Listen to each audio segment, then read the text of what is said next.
好香。宋慧喬替秀智雙十慶生甜誇漂亮阿拉伯語告白，我的愛。韓國國民初戀秀智，女神宋慧喬因合作金銀淑執筆的許願吧，精靈結識，戲外惺惺相惜，交情甚篤。昨天10月10日剛好是秀智31歲生日，她在 IG 貼出拿着蛋糕的慶生照，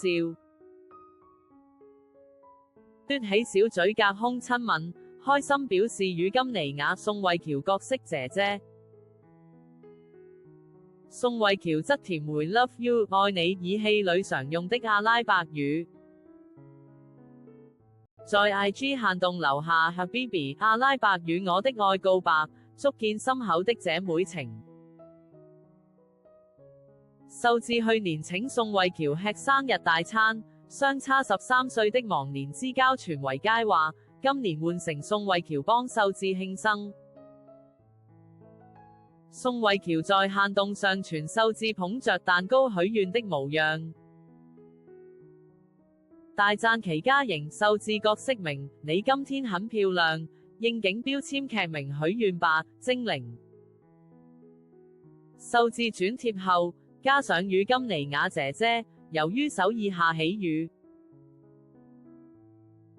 秀智巧妙結合金妮雅掌管水的劇情設定，補充姐姐，請讓雨停下來吧，讓網友看了會心一笑。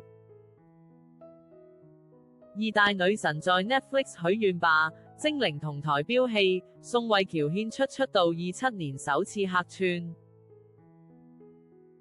飾演精靈金宇彬的前女友金妮雅，打翻秀智的醋壇子，雙豬互別苗頭，話題十足。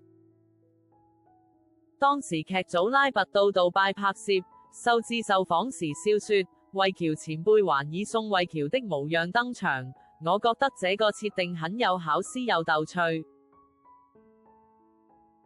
還有金妮雅和嘉瑩為了伊布利斯金宇彬角色名展開的心理戰實在太有趣了，可以在杜拜一起拍戲，真的是一段意義非凡的時光。